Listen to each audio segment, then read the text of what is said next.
जनसामान्यांचा निर्भीड निपक्ष बुलंद आवाज जनता ठाणेदार न्यूज। भगवान शिरोसे यांची भाजप ठाणे जिल्हा ग्रामीण दिव्यांग आघाडीच्या अध्यक्षपदी निवड।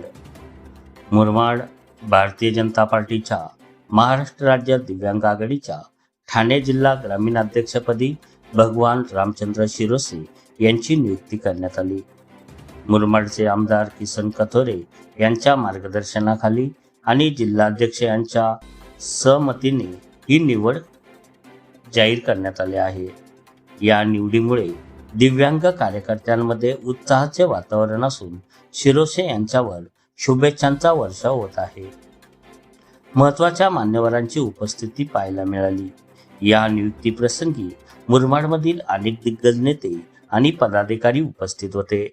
त्यामध्ये दिनेश कथोरे अध्यक्ष कृषी उत्पन्न बाजार समिती, रवींद्र गोडविंदे ज्येष्ठ नेते, शेखर लोणे तालुका अध्यक्ष, इतर पदाधिकारी जयश्रीताई सासे, संजय शेलार, अनंता दोर्लेकर, प्रवीण ढोले या अपंग संघटनेचे अनेक पदाधिकारी यावेळी कार्यकर्ते मोठ्या संख्येने उपस्थित होते। पुढील कार्याचा निर्धार करण्यात आलेला आहे। निवडीनंतर बोलताना भगवान शिरोसे यांनी आमदार किसन कथोरे व पक्षाच्या वरिष्ठ नेत्यांचे आभार मानले। ते म्हणाले की दिव्यांग बांधवांच्या समस्या सोडवणे आणि शासनाच्या योजनांचा शेवटच्या घटकापर्यंत पोहोचवणे हेच माझे मुख्य उद्दिष्ट असेल।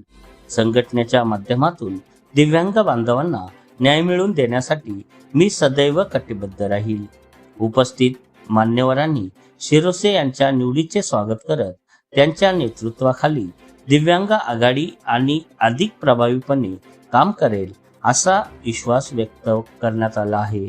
जनता ठाणेदार न्यूज रिपोर्ट सतीश चौधरी, कल्याण। देशाचे पंतप्रधान माननीय नरेंद्र मोदी साहेब, महाराष्ट्राचे मुख्यमंत्री देवेंद्र फडणवीस साहेब आणि आपल्या मुरबाडमध्ये सध्याचे आपले राजकीय आमदार किसनजी कथोरे साहेब यांच्या सर्वांच्या मताने माझी जी आज अध्यक्षपदी निवड केली त्या विश्वासाला मी तडा जाऊन देणार नाही आणि माझ्या ठाणे जिल्ह्यातील दिव्यांग लोकांसाठी मी तत्पर आहे त्यांची सेवा करण्यासाठी जेवढा वेळ देता तेवढा देईन एवढी मी घ्यावी माझ्या मान्य साहेबांच्या समोर।